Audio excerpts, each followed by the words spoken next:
Hey, weirdos, I'm Ash. And I'm Elena. And this is Morbid with a side of refrigerator cigarette.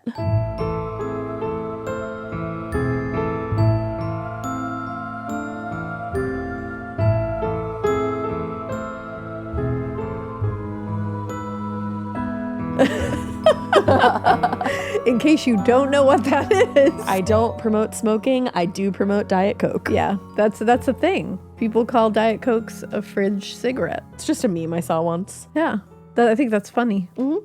I too think it's funny. Strawberries and cream Dr. Pepper are my fridge cigarettes. Ugh. All right, well, I think Diet Coke is disgusting. You know what? No, you know which one I do like of the Dr. Pepper ones? The cream soda one. Oh, see, I think that's disgusting. Disgusting. Disgusting. But that's funny because they were in your fridge when I tried them. You gave them a shot somebody and you didn't like them. No, you know why they were in my fridge? Tell me. Because I think you thought that was the kind I liked, and you got them for one of your get-togethers, and then you gave me the rest of them, and I felt bad. She's so telling me it's my fault. You know why those are in my refrigerator? Because my refrigerator. You know why those are in my refrigerator? Because of you. No, and that's no, because you were doing a kind. You were doing a kindness, and then I did a kindness back by taking them and not saying like those are not the ones I like. Until now. Like a year later. You little. Because I really don't like those. But you drank them. I like them. And I think Aiden drank some. So worked there you out. go. Worked out for me. Drink, drank, drunk. Drank it. Yeah. What else is new, brother man? You guys sold out the Sunday show. In under 4 minutes. You're outrageous. It's insane. Like, who are you? Here's the thing. There are tickets being resold. That has nothing to do with us. Yeah. We get a proposal with how many seats and we say, yeah, that price sounds fair. And then people can buy them and do whatever the fuck they want with them, which sucks. I realize. It sucks a giant ass. But we have nothing to do with that. So. So if you see tickets that are like astronomical crazy priced, it's even on the Wilbur website, because you have to look under the thing and it'll say verified resale ticket. That tells you that someone's trying to resell that ticket. Yeah.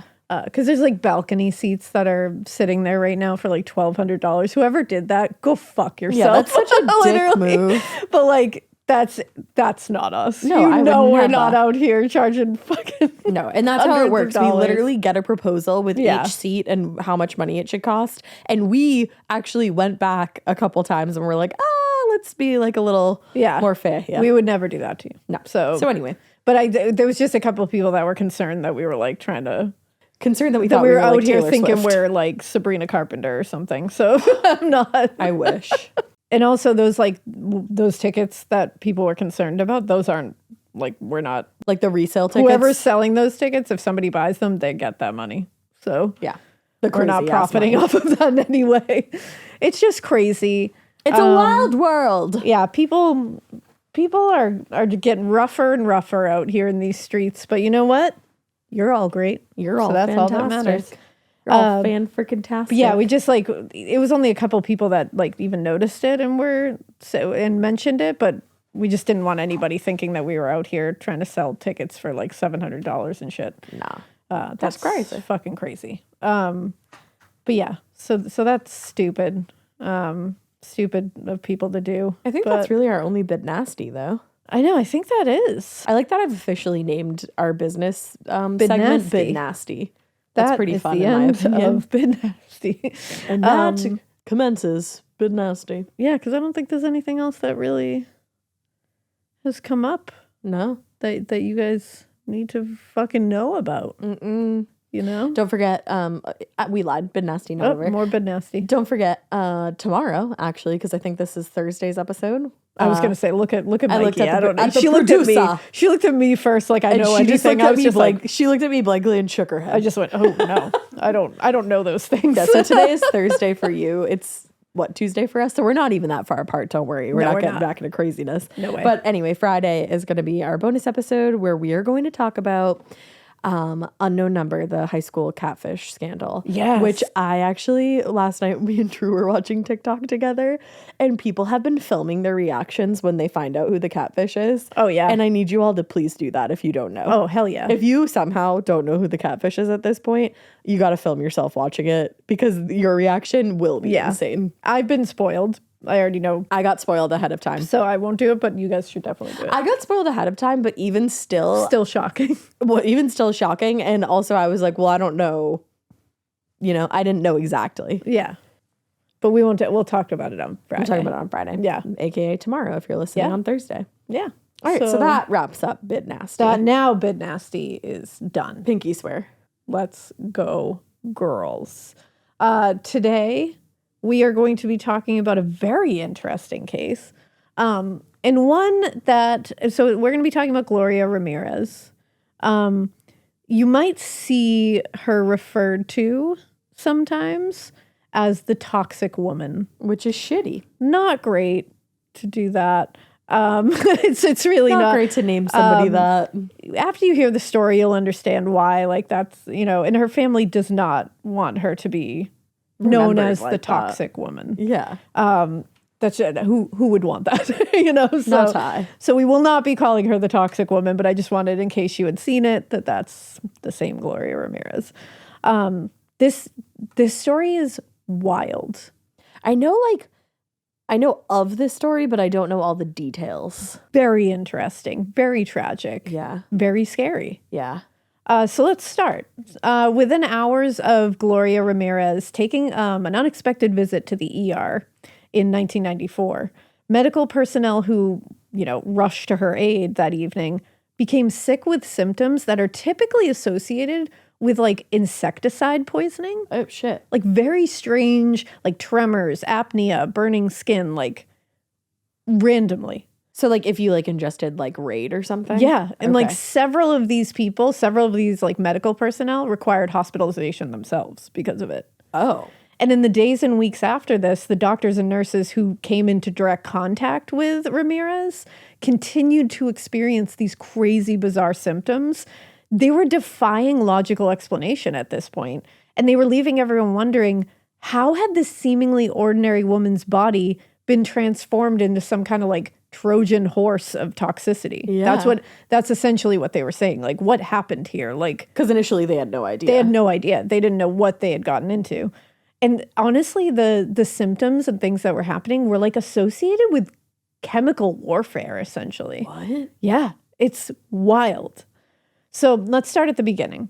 It's the best place to start. It always is. On the evening of February 19th, 1994, Gloria Ramirez complained to her boyfriend, Johnny Estrada, that she was having some trouble breathing, which is scary. Yeah. She was only 31 years old. She was a mother of 2, but she had been diagnosed with advanced stage cervical cancer about 6 weeks before this. Oh, wow. So she was actually scheduled to begin some pretty aggressive chemotherapy the following Tuesday.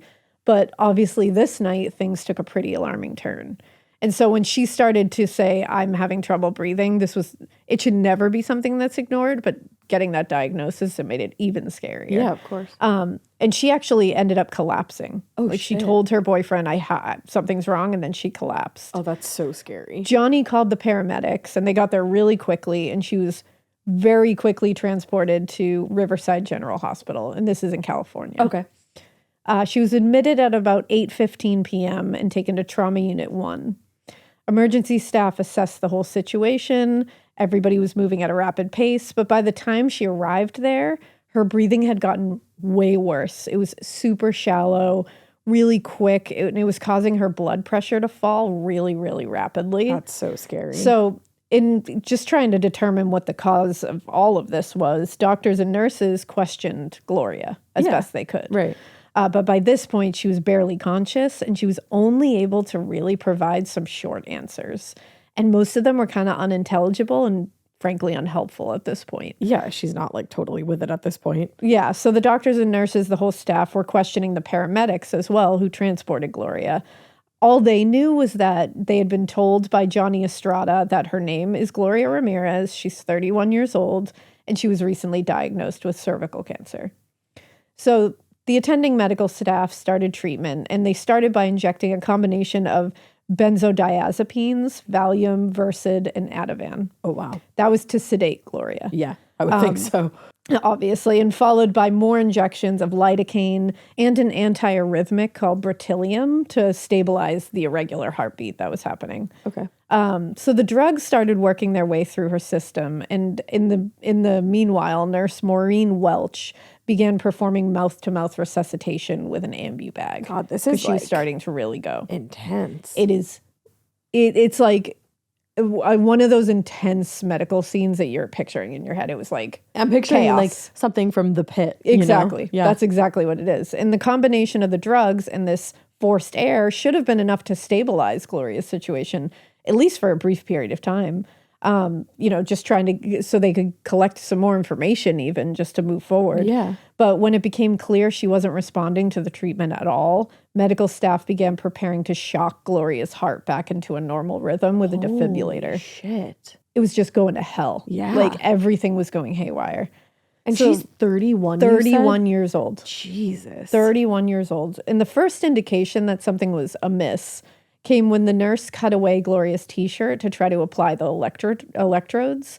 And she found that the woman's body was covered in what looked like an oily sheen, like an oily substance. Like you put like Vicks on your chest or something? Yeah, but one nurse described it as like an oil slick.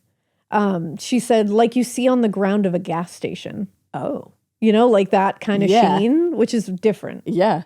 I was like, so not like little when you different. put Vicks on your chest. Yeah, it was then that the medical staff noticed a faint odor coming from Gloria's body, what they thought was probably coming from Gloria's body, that some would later describe as fruity, while others said it smelled more like garlic. It's always like interesting sickly sweet to me how people can smell things differently. Yeah. Or see things differently. Or it's like just different notes of this odor hit someone different. Someone more. Yeah. Like someone's going to sit there and say, well, it was sickly sweet like garlic. Mm-hmm. And it's like they get the note of garlic. Somebody else is like fruit. It's like when you see people do like a wine tasting and they're like, oh, I'm getting notes of sandalwood. Yeah. It's like and then you're drinking it and you're like, I'm getting notes of grape. Yeah, exactly. Like sour Old grape. grape. Now, by the time this was all going on, Gloria was in full cardiac arrest. And there was no time to linger over this kind of odd discovery that they had all just come across. Yeah, they're like, we'll get to that when we get put there. a pin in that. So medical staff continued the life-saving protocols, and following the defibrillation, Nurse Susan Kane swabbed Gloria's arm and inserted the catheter, then attached the syringe to try to draw blood. Once the vial was filled, Kane handed it to Maureen Welch. It's important that you're getting this transfer of chain of custody essentially of everything, so it'll be important later. So again, Susan Kane swabbed Gloria's arm, inserted the catheter, took the syringe, drew the blood, and then she handed it to Maureen Welch, the nurse, who immediately noticed that the blood smelled of ammonia. Oh. Welch passed the vial off to medical resident Julie Gorchinsky, who, in addition to the unusual ammonia smell, noticed there appeared to be, quote, manila-colored particles floating in the blood. Oh. They were probably all like, what the fuck is going on? Yeah. So moments after the blood sample was collected, Trauma Unit 1 was plunged further into chaos, if you can even believe it. I was like, yeah, how? As he continued his attempt to stabilize Gloria Ramirez, Dr. Humberto Ochoa heard someone shout, catch her. Catch her? Catch her. Okay. Turning to see what the like, fuck. Gloria's on a table. Yeah. So turning to see where the fuck that's coming from, Ochoa just barely managed to catch Susan Kane under the arms as her legs gave out and she dropped to the floor. She like lost consciousness? Yeah. Just like passed out. Okay. Kane had just been removed from the room on a gurney when Gorchinsky began to feel nauseous. And these are all the people that were doing all the medical things. personnel. Yeah. Feeling as though she was going to be sick, she excused herself from the room and went to sit down at the nurse's station. But she wasn't there for long before she, too, slumped to the floor and started exhibiting symptoms of apnea. What? She was intermittently twitching and shaking. Oh, my God. And then she would stop breathing for several seconds. What the fuck? So, like, picturing this scene from beginning to now even, and it's going to keep going. It feels like something out of a television show. It doesn't. You would see this happening in a show and be like, calm the fuck down, everybody. It feels like something out of like ER, like so dramatized, you know. But even ER, you'd be like, no, I know, exactly. Like you'd be like, guys, this doesn't make sense. Yeah. This is no. It actually feels like something out of House. Yeah. You know when like crazy shit goes down in House and they're like, and then he gets to the bottom of diseases it. This is a House episode. Yes. Which that's by the exactly way, it. Fucking love that show. House is I haven't seen that in forever. A great show. Yeah, this is because like we're going from, and it's also sudden. That's the thing. It's like all happening very quickly. Like poor Gloria is just 6 weeks ago diagnosed, and then immediately feels a little shortness of breath, passes out cold at her house, is rushed to the hospital, and right when she gets there, she goes into cardiac arrest. They're trying to do like mouth to mouth, trying to defibrillate her heart and back into motion. Dropping. And now everybody starts dropping like flies. Like it just won't stop. I feel like I would run out of that hospital crying. No, I don't same. even know like that's a lot. Now back in Trauma Unit 1, Maureen Welch, another person who handled the vial, was the third person affected. She later said, I remember hearing someone scream, and she said, and then she passed out. When Welch regained consciousness, she no longer had control over her arms and legs. What? Yep. No. Moments after that, the entire emergency room at Riverside General was evacuated. Yeah, I was waiting for that. Because like, what the fuck's going on? And medical staff continued treating patients in the parking lot. Holy cannoli. While, and I quote, hazardous materials collectors dressed in protective clothing tested the air in the emergency room for dangerous gases. Because that would be my first thought. Right. I'd be like, this is a gas leak. Like something's up here. Really bad is in this ventilation system, and we're all fucking breathing it in right now. Evidently.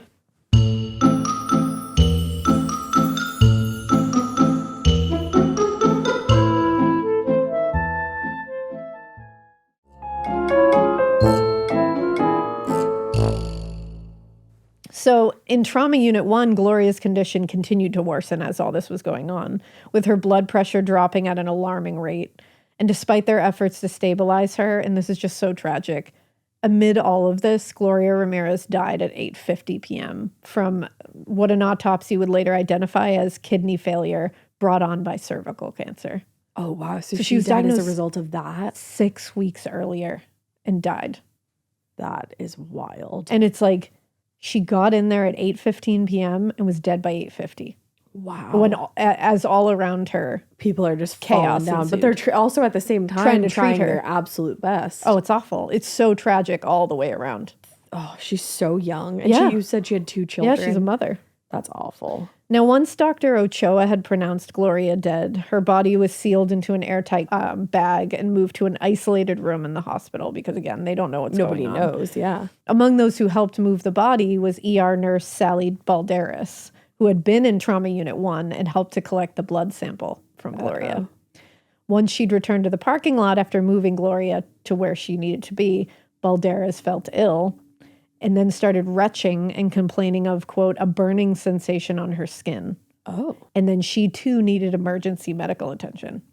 This is like the 4th or 5th person at this point. In total, 23 of the 37 members of the emergency department who worked the night Ramirez was brought in complained of experiencing at least one symptom. Whoa. 23 of the 37 members of the emergency department. Is that like mass hysteria? Well, that was one of the thoughts theories that people had. But because I'm like, that's an insane amount of people also, who weren't even in the room. This is also too, though, it's like people are experiencing real symptoms. Yeah. Like this, they're not just like, Salem witch trial style, throwing themselves, saying they see like monkeys on the wall and stuff. Yeah. Like they're experiencing like actual medical emergencies, which is wild. Yeah. Now, Balderas, whose symptoms were initially described as little more than a headache, required a 10-day hospital stay to treat the symptoms of apnea she began experiencing after exposure. So that's another person with apnea. Yeah. Susan Kane also continued to experience apnea in the days following, and was hospitalized at Corona Regional Medical Center until her symptoms subsided 3 days later. I wonder if they renamed that place. I know. I was thinking that too. I was like, woof. But also, holy shit. Yeah. By far the most affected from the exposure to Gloria Ramirez was Dr. Julie Gorginski, who suffered a number of serious symptoms and even underwent surgery on her knees several weeks later to treat avascular necrosis, which is a condition where the bones that make up the joints begin basically dying for lack of blood circulation. Yeah, I knew, like, necrosis. What the fuck?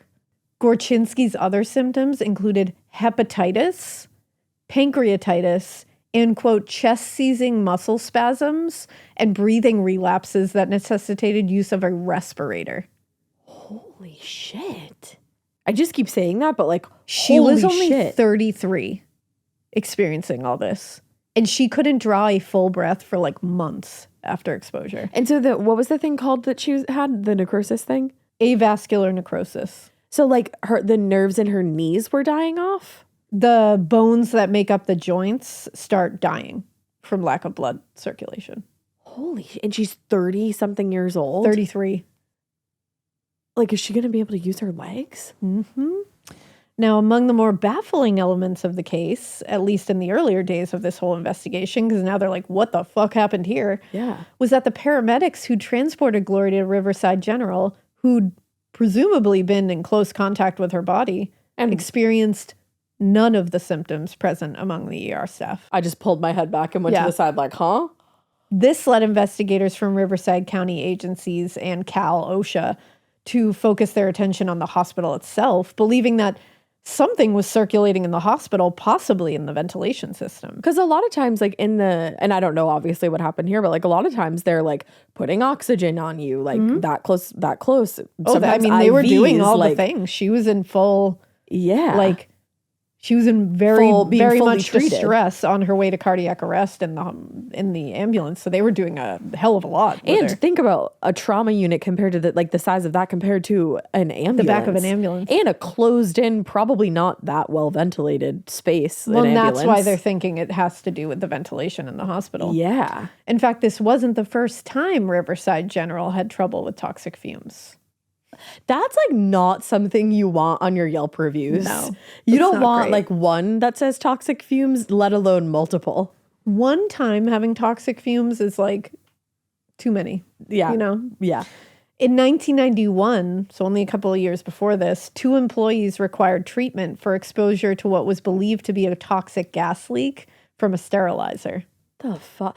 Not a sterilizer leaking toxic fumes. Just 1 year later, a federal inspection discovered that algae growing in a water reservoir was also causing issues. Babe, we got algae? Yeah. We got algae? And a year after that, an inspection found the emergency room was permeated with sewer gas from a drain. That can kill you. Sewer gas will fucking kill you. Yup.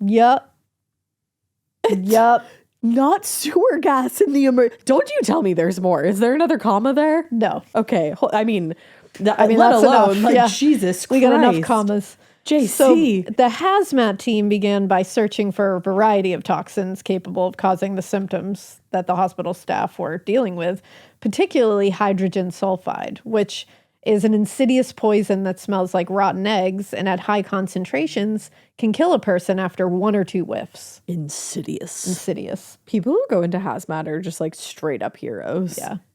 Like, imagine, like, risking your shit like that. I know. And phasgene, a chemical commonly used in the creation of organic chemical compounds, but one that can also be used to create a chemical weapon. Oh. Good. Yeah. Don't write that down. It tears open capillaries in the lungs, drowning its victims in their own blood. Oh, that is, like, chemical warfare. Chemical weapons are the scariest thing in the entire universe. Scary. And they sound made up. No, they do. It sounds like something out of, like, a futuristic novel. Yeah. I'm horrified right now. So where hazmat team is looking for hydrogen sulfide, insidious poison that smells like rotten eggs and can kill you with a couple whiffs, or phasgene, which is literally something that will tear open capillaries in your lungs and drown you in your blood. Okay, Fortunately, Neither was found at the hospital. Well, that's riveting, fantastic news. So in addition to the negative results from the tests looking for toxins in the air, the theory that those affected had been exposed to something circulating in the vents or other hospital symptoms, while certainly like a reasonable theory, was undermined by other obvious factors. For one, Dr. Ochoa, who'd probably spent more time with Gloria Ramirez than anyone else, was totally fine. Never experienced any ill effects from exposure to Gloria's body. Interesting. And that is like something you need to understand. He was closest, probably spent the most time, and he did not experience anything from Gloria Ramirez's body. Also, if something had been circulating in the vents or the water supply there, it almost certainly would have affected more than just those working in the ER. It would have also affected patients and visitors, because it's not just like the only people in the ER are the people working there. There's a ton of civilians walking around. Well, and even probably other areas of the hospital, too. Yeah. It's not always just one building. I don't know. Maybe it is in this case. So because of that, investigators returned to the only lead they had, which was Gloria Ramirez's body might have had something going on. Which I understand needing to like check all the boxes. Oh, yeah. I don't think anybody faults them for having to look at that as an option. So after several delays, the autopsy of Gloria Ramirez took place on February 25th. And from the start, it was clear that it was going to be anything but a typical autopsy. Okay. Working in a specially sealed room, the 90-minute autopsy was conducted by a team of 4 pathologists, all dressed in airtight, toxin-proof safety suits. How long does a typical autopsy take? Honestly, it can take... It varies. That's the thing. 90 minutes is like, sure. Like, it really depends on, like, it's so many factors in an autopsy. If it's a complete autopsy, if it's a keep, if it's a return, like... What is the difference between the organs for research, or you're returning them to the body? If it includes the head, like if it's a neuro case, if they want, the spinal cord taken out, if they want, bone marrow taken. So say they want like so many things, for lack of a better term, like the works. How long does that take? That could take hours. Okay, so this one isn't really insanely long. This is a pretty decent one, I would say. Like this is an hour and a half. Again, somebody very skilled and capable can probably do a complete one in less time than I probably could. And like when you were performing them, how many people were working at the same time? Is four people working on the same body? 4 pathologists is a lot of pathologists to have in the room, but I understand why they did it in this case, because if it's I've never worked with 4 pathologists on an autopsy. How many would you typically? Usually I was only alongside 1, and if it was a neuro case, maybe 2, because it was like a neuropathologist with us. And the pathologist is like the doctor, right? Like they're the medical examiner. Yeah, they're the specialist. I see. So 4 pathologists, like that's a lot. Yeah. Unless it's like they maybe confuse 4 pathologists with a couple of techs too. But I could see why they would have 4 pathologists here, because what the fuck's going on? Yeah. But also at the same time, I'm like, if this is coming from Gloria's body, which it sounds like it's probably not, 4 pathologists, like you want to take all those people out? I know. You want to take out all those pathologists? Well, they're wearing their safety suits. They're wearing the PE required, I guess. Okay. So that's good. They're wearing like airtight, toxin-proof safety suits. Kind of like what you wore during COVID. What I was just going to say, during COVID, we wore those. I remember seeing you in your full garb. It's crazy, and it sucks. Yeah. Like your sweat, very necessary. Won't ever knock it, but damn, you sweat in those. Oh, yeah, you sweat, and it's hard to do things, and it's like you don't get to be as precise as you want to be because you're in this really bulky thing. Yeah. And we had like special like bubbles, like plastic bubbles that would go over the person's head. So you had to like reach into the bubble to do the brain removal. And it was not great. Wow. Yeah. COVID was a fucking time for autopsies. I'll tell you that. COVID was a fucking time for autopsies. And you're also just a wild bitch. That's the moral you're a wild bitch. You're like, we'd have to reach into the bubble to do the brain. Like she's just like, I'll take a medium-iced regular. I'm like, oh, okay. Totally. It was crazy. Damn, I know. Otherwise, like I said, you're a wild bitch. It's pretty standard otherwise, but like you're not. You had a bubble in some crazy suit and it's harder. But yeah, so although the situation that occurred in the ER was highly unusual, it was in fact not the first time it had happened also. Wait, like everybody going down like that? Well, several years earlier, emergency room workers in Perth, Australia were kind of similarly affected to a less dramatic extent, I will say. during the examination of a man who had killed himself by ingesting weevil poison. Oh, fuck. Yeah. With that in mind, so there was some kind of precedent for this. I won't say it's a direct precedent, but there's some kind of precedent. Yeah. With that in mind, the pathologists expected to find something in Gloria Ramirez's body that could wreak similar havoc, like an organophosphate pesticide, but neither the search of her apartment or the autopsy turned up any chemicals like that. Okay. Also, although she had been diagnosed with the advanced stage cancer only recently, she hadn't started chemotherapy and had only been taking copazine, a drug used to control nausea. Okay. So she wasn't even on any like the crazy like chemo drugs, you know what I mean? Yeah, yeah.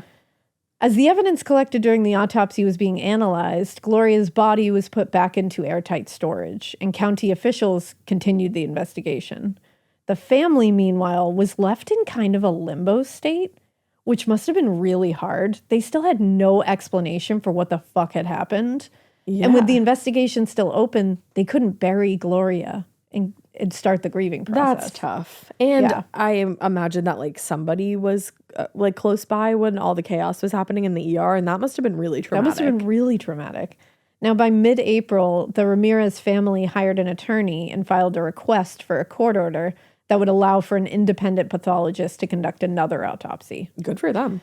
Also, others in the Riverside community started to wonder whether the county's refusal to release their findings or update the public was perhaps an indication of a cover-up. Yeah. That was them wondering that. I'm not saying that's what it was. I could see why people would be curious like that. Robert Schwartz, an environmental attorney, told the LA Times, the county is destroying the single most important piece of evidence. They're destroying Gloria Ramirez's remains by having delayed things this long. Tom DeSantis, a representative from Riverside County, responded to the public pressure and said, this investigation isn't as simple as testing a hypothesis by checking for the presence of a particular chemical. The testing that is being performed is designed to rule out the thousands of possible chemical compounds and narrow the focus of the investigation. You can kind of see both sides here. Yeah, you really can. But he couldn't provide any additional information at that time. But it's also like, if you don't have the answer, what are you supposed to say? Yeah. Now, while the county struggled under increasing pressure from the public, the evidence and samples collected from the autopsy were sent to the Forensic Science Center at the Lawrence Livermore National Laboratory, which is a former nuclear weapons production and testings lab that was transformed and rebranded in the early 90s to focus on, areas of natural sciences. Okay. The technicians at the Forensic Science Center had expected to find the culprit in gases contained in the headspace of the containers, if not in the liver itself. But all they found was nitrogen, oxygen, carbon dioxide, and argon. Normal constituents of air. Yeah. Just nothing out of the ordinary. Right. Among the mysteries the technicians at the lab were able to solve, though, was the ammonia smell that many of the emergency room personnel noticed emanating from Gloria's body and the blood that was taken. Yeah. According to Brian Anderson, a director at the Forensic Science Center, the odor was most likely caused by Gloria's body breaking down that anti-nausea medication that she was taking at the time. Oh, okay. That's interesting. It is interesting. Ultimately, the team at the center was able to identify and explain many of the unusual compounds found in the blood and tissue samples submitted by the county. In fact, the only thing Anderson and his team couldn't explain was the heavy presence of dimethylsulfone, which is a naturally occurring chemical compound found in everything from plant and marine life to food and beauty products. Oh, okay. As far as Anderson knew, this compound was a relatively harmless chemical, and it really couldn't have caused the damaging effects that people in the ER were suffering from that night. So he returned to the Riverside coroner's office and reported his findings, confirming that no toxins were found in Gloria Ramirez's body. So anyone calling her the toxic woman is fucking stupid. It's not real. Exactly.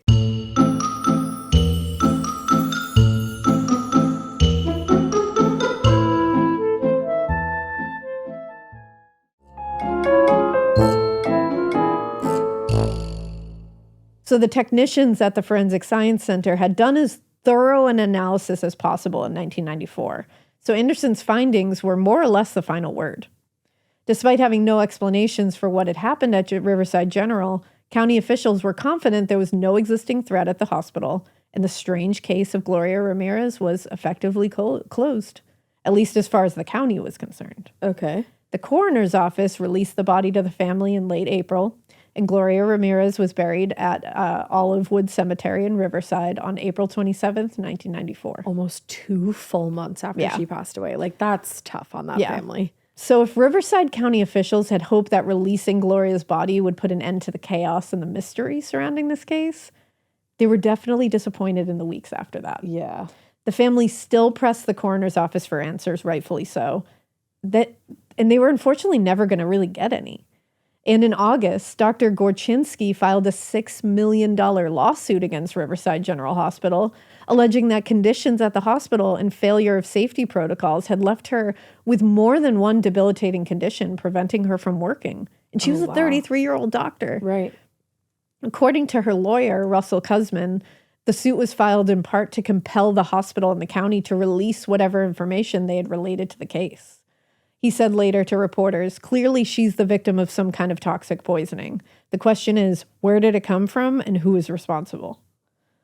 Now, officials from the county and Riverside Hospital immediately took a defensive position, contacting the California Department of Health and Human Services to undertake a study to determine the cause of the symptoms. So they were like, we're going to try to figure this out. After reviewing the medical information from most of those affected by it that night, and interviewing 34 of the staff members working at the hospital that evening, the DHS concluded the symptoms experienced by those who came in contact with Gloria was a case of mass psychogenic illness, a situation in which symptoms of physical illness are experienced by large groups of people for psychological reasons. Right. That's kind of what I was thinking. Exactly. Now, although the study allowed for the possibility that a small number of those affected, particularly those who came in close contact with Gloria Ramirez's body, were, quote, exposed to a poisonous substance, they did not know the origin of the poison. It's important to note that mass psychogenic illness tends to be applied with bias, though, and is ascribed far more often to women than it is to men. And a lot of women went down. That's kind of the case here. Yeah. Now, so maybe it wasn't necessarily that, is what you're kind of implying. Nobody really knows here. So, as one would expect, the county's official explanation of mass psychogenic illness was poorly received. I bet. Especially by those directly affected. When Riverside ER nurse Maureen Welch read the report, she went to the Forensic Science Center and implored Anderson to take a second look at the case. Because she was like, this is bullshit. Yeah. And I mean, you can kind of understand why people thought that, just because this is like such an insane case. Yeah, of course. But the people who experienced it are pissed. Exactly what I was just going to say. Now, upon review, it was discovered that what was initially identified as dimethyl sulfone, remember the thing that wouldn't have caused issues, was found in a lot of cosmetics things, and everything? Yeah, was in fact dimethyl sulfoxide, or DMSO. The only difference between those two chemicals is that DMSO has one oxygen atom, not two. So that changes a compound completely. Yeah. Oh, God, not physics. Let's talk about it. Or chemistry. LOL. I was like, no, it's not physics. No, in fact. I was like, you're in luck. Chemistry. I was bad at both. Fortunately, it's not physics. But unfortunately, it is chemistry. Organic chemistry, in fact. Boo. So since the 1960s, DMSO has been sold as a gel solvent used in industrial cleaning products. What? But it's also used by some as a kind of folk remedy for pain relief. And its occasional use in the treatment of interstitial cystitis, a condition causing painful urinary tract lesions in women. Ouch. The presence of DMSO would explain the oily sheen discovered on Gloria Ramirez's body, assuming that she may have used it for pain relief. Like a topical pain relief. Right, because she's sick.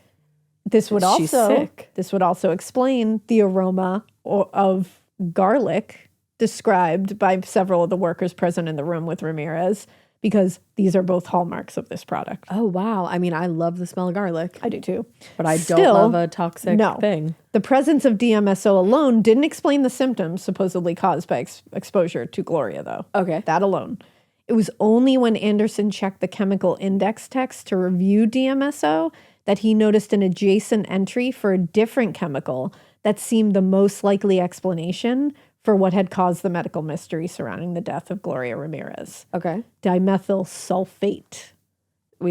There's so many dimethyls. There is. In most cases, dimethyl sulfate is used in small quantities in the manufacturing. Exactly. I'm like, you're nerding out so hard over there. I have my finger up. She's like, in most cases, with her little pointer finger. I'm like, hey, I just wanted to point out. I could see your face immediately when my finger went up. But I was like, it's so funny.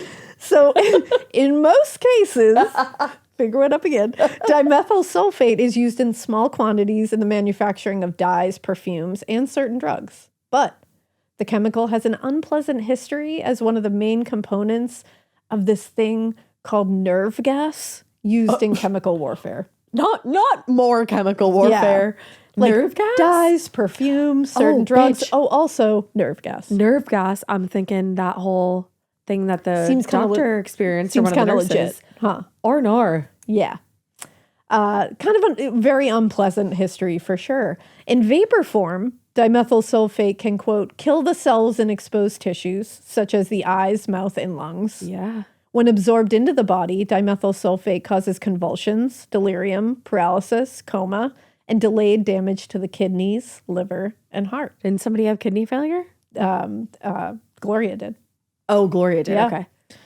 Given its uses and the knowledge and skill required to handle it, no one suspected dimethyl sulfate in the case of Gloria Ramirez, because that's like fucking chemical warfare. Like, no. After all, why would, like, a mother of two, housewife, just normal, everyday human being, why would she have come in contact with such a volatile chemical? Yeah. Where would she have come in contact with that? I don't know. But just as dimethyl sulfone can be transformed into dimethyl, the DMSO compound, with the addition of just one oxygen molecule, doesn't take a lot to transform it, dimethyl sulfate can be created by adding one more oxygen molecule to DMSO. Oh. So it's so delicate. Yeah. And it transforms a fairly innocuous chemical into a literal toxic gas capable of killing a person. Like that. That's so scary. One extra oxygen molecule. That reminds me of an episode of Below Deck where I forget which. I'm very interested to see where No, this it's actually goes. funny. I forget which chief stew it was and which like lower stew it was, but she kept mixing cleaning products that they were telling her not to mix. Oh, fuck no. You gotta be so careful. Like, you're literally going to create mustard gas and blow the boat up. And it's so easy to do. Yeah, they were like, and they told her a couple times, and finally she had to go to the captain. She was like, hey. Yeah. It's like, and the girl was like, sorry. You have to be, and I'm telling you right now, be so careful with that shit. Yeah. When you are cleaning, do not mix shit. Have an open window. It's so easy for people to get so sick from that shit. Yeah. And I don't want any of you getting sick, so be careful. No, we love you. Just use, oh, fuck. I'm trying to think of the lady on the commercials. I love her. What's the floor? Oh my God. Starts with P. I love that woman on the commercials. Palmolive. No. Pine Sol. Pine Sol. Oh, I love Pine Sol. I was thinking Pine Sol, but I said Palmolive. No, that's actually funny because my brain was doing the same thing. I could smell Pine Sol while I said Palmolive. Oh, bitch. I love Pine Sol. I mix it with warm water. Do you think that's okay? That's fine. Okay. Yeah, you're okay there. All right, cool. So yeah, be careful, everybody. Yeah. But because they had taken the case pro bono, which is pretty great, Anderson and his team had to work nights and weekends over an extended period of time before they finally arrived at the best possible explanation for what the fuck had happened at Riverside General. Yeah. The team theorized that, like many cancer patients, Gloria Ramirez had turned to DMSO, the one that was okay, to help manage her cancer-related pain, which would account for the oily sheen on her skin. And you said that was okay. That was okay. When the paramedics placed the oxygen mask on her in the ambulance, Gloria's bloodstream was flooded with oxygen, creating the highly unusual set of fucking circumstances required to transform the DMSO into dimethyl sulfate. Blew my fucking mind when I heard that. No, my mind is wow. Because they did exactly what they were supposed to do. They put oxygen on her because she wasn't breathing. They did nothing wrong. Yeah, because they didn't. How would they know? Would have no idea. That is not a common question that you have to ask someone. Like, do you have DMSO on you? I've never been And also, asked she wasn't that. able to really respond to a lot anyways. Yeah. So they didn't do anything wrong. This was not them being like negligent. No. But it's just a wildly unusual and freak fucking set of circumstances. Well, and also here. realistically, I would assume that could have affected as many people as it did, because did it like spread through how does that work actually? Well, where like so many of the ER staff went down. Because her blood was now filled with toxic gas, essentially. Okay. Because her bloodstream was now flooded with oxygen. And that added the extra oxygen molecule to DMSO to turn it into that essential nerve gas. So like even holding a vial of her blood, it could kind of like go through the vial? Well, it's going to be exposed to the air somehow because it's going to be transferred into the vial. So there is going to be some kind of... I see. You know, and she's even just from that little pinprick to insert the catheter to put the syringe in. It went into the exposure to the air. Like that, it's vapor, essentially. Like it can travel. But it just blew my fucking mind. No, that's like, shocking. What are the goddamn odds of this? I would say they're very... insane. Yeah. So the chemical reaction, well put. They're I was like, in my head, I went to say they're low, and then I was like, yeah, no, they're not high. But I like questioned myself. So I was like, they're crazy. So the chemical reaction would also explain the presence of the white or off-white, like manila is what they describe them. Particles. Crystals observed in the blood samples taken in the ER. When the blood sample was drawn, small amounts of the lethal gas, like I said, leaked from the syringe, which explains why those closest in proximity, Kane, Welch, and Gorczynski, were the most affected. Oh, because they all had. And as they went out further, people experienced considerably less symptoms of exposure. So it would be the same as chemical warfare. This is horrible, but incredibly fascinating. And just what the fuck are the odds that all this would happen? It's just like, it really is wild. It really is an episode of fucking House. I'm like, has House done an episode on this? Probably. I'm about to Google it. Now, I'll let you know. It would be impossible for Anderson and his team to recreate the exact circumstances necessary to like concretely prove this theory. So when they submitted the report to the coroner in the case, it was only so they could get the county's feedback. Nevertheless, the Riverside County Coroner's Office accepted the Forensic Science Center's explanation because it makes so much fucking sense, and released the report as the final word on the matter. Although some people were skeptical of the results, pointing out that a reaction like that would have required an enormous amount of DMSO, Oregon State toxicologist Frank Dost pointed out, in that stage of fighting for her life, Ramirez may have really overloaded on it.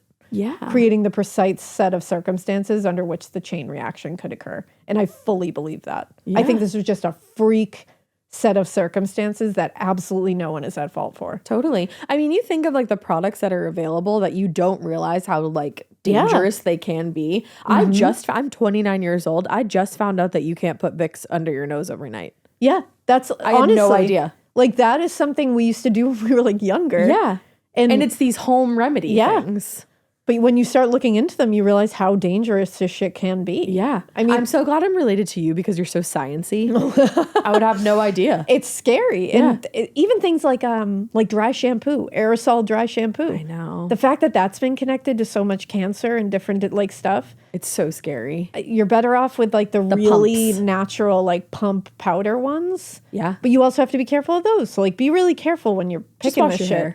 Because you just don't want to put yourself in that position, you know? Now, for the last, over 25 years, Gloria Ramirez has been called the toxic lady. Someone whose existence was only significant in death, essentially. Because of like what people said about her. The curiosity, of course, is only natural. I mean, it's a fascinating case, like I just said. The circumstances of her death are bizarre. They're incredibly complex, easily lending themselves to fantastical interpretations of it. But from the moment she died, Gloria's family had to face a seemingly endless stream of reporters, media personalities, and headlines that accused Gloria, who was not here to defend herself, of everything from PCP addiction to being an alien. I'm sorry, are you fucking kidding me? Yeah. If you're rolling up to somebody's house as a reporter, like, listen, I get it, reporters are a thing, if you're rolling up to somebody's house who has just lost their family member and asking if they're a fucking alien, you gotta go fuck yourself. Reevaluate your fucking life choices. Reevaluate your entire existence as a human. Are you joking? And PCP addiction, like what? Yeah. Where do we even get that from? It's just grasping at sensational headlines. That's all it is. That's so shitty. It's outrageous. I mean, the speculation was ridiculous, and it obscured her humanity. It sure did. Gloria Ramirez was a single mother of 2 young children. She was described as, quote, a simple homemaker, according to Reverend Brian Taylor, who spoke at her graveside. Oh. She was also a sister, a girlfriend, and a member of the community whose life was tragically cut short very quickly by cancer. Yeah. Like so many of us, her life was just ordinary. Hard, like just a life. Yeah. Hardly befitting the science fiction narrative that she is so often involuntarily inserted into. Yeah. When Gloria was finally laid to rest on April 27th, more than 2 months after her death, it was under the invasive eye of journalists, photographers, a whole host of people who were shouting questions at the grieving family. At the funeral? Setting a disrespectful and thoughtless tone that honestly permeated her legacy for more than 2 decades at this point. Yeah, get the fuck away from people's gravesides unless you're related or friends with them. Like, get out of here. In a brief article for the Los Angeles Times, Peter King's summation of the funeral is something that we should probably all keep in mind today. They wrote, speaking well of the dead, allowing them a final dignity is a basic human courtesy. Yep. Gloria Ramirez just got cheated. Yeah, she absolutely did. And it's so true because I fully believe the theory that the Forensic Science Center came up with and Anderson and his team. It makes so much sense. Just from a scientific standpoint. And it is just a freak set of circumstances that can happen, but obviously don't happen often. Yeah, no, right. And no one is at fault. No one was doing anything that they shouldn't have been doing. No. Gloria was in pain. She was doing what she was she might have been, who knows, maybe she was grown up with that remedy. You know what I mean? Like, was just like I grew up with fucking Vicks under my nose. Yeah, like she was just doing what she had to do to get relief, which any of us, none of us who have not experienced cancer, like personally, can speak to, because I can't imagine that. No. And the paramedics were just doing their job, getting oxygen to her brain and her lungs when she was losing it rapidly. Right. Doing their job. And the ER staff was doing their job. And it's like, and it just, nobody did anything wrong. It just was a shit set of circumstances that happened to fall into an even shittier one. Yeah, 100%. But Gloria Ramirez is not the toxic lady. No, she's like you just said, she was like a family member of many people and she's a friend a mom, and a sister. She's a friend, a sister, a girlfriend, a community member, and somebody who got sick and a shit set of circumstances happened. Yeah. That's it. But it's like, let's give people dignity. Yeah, it's more fascinating what happened to make all of that occur than it is to sit here and call her the toxic woman and say that it was something. Ask if she's an alien or like things like something that. naturally occurring in her body or something like that. Like, no, this is just here. fucking organic chemistry, really. People are such gone dicks. awry. Wow. But that's the tale of Gloria Ramirez, and I hope her family has gotten some kind of relief over the past couple of decades here. Yeah. Because we would hope so. And here we are to set the record straight. She's not a toxic woman. She's not a toxic woman. Get the fuck out of here. She's Gloria Ramirez. That really was a fascinating case, though. It is. Had heard of it, but I did not know everything that went into that. Yeah, I had only heard her called the toxic lady. Me too. So, yeah. Wow. All right. Well, thanks for listening. We hope you keep listening. And we hope you keep it weird. But not so weird that you're rolling up to people's houses or their grave sites asking stupid questions. I had to sing during the episode, and here it is. Yeah, don't do that. Don't do that. I'll punch you. Don't do that. I won't actually punch you, but I'll metaphorically punch you. Yeah.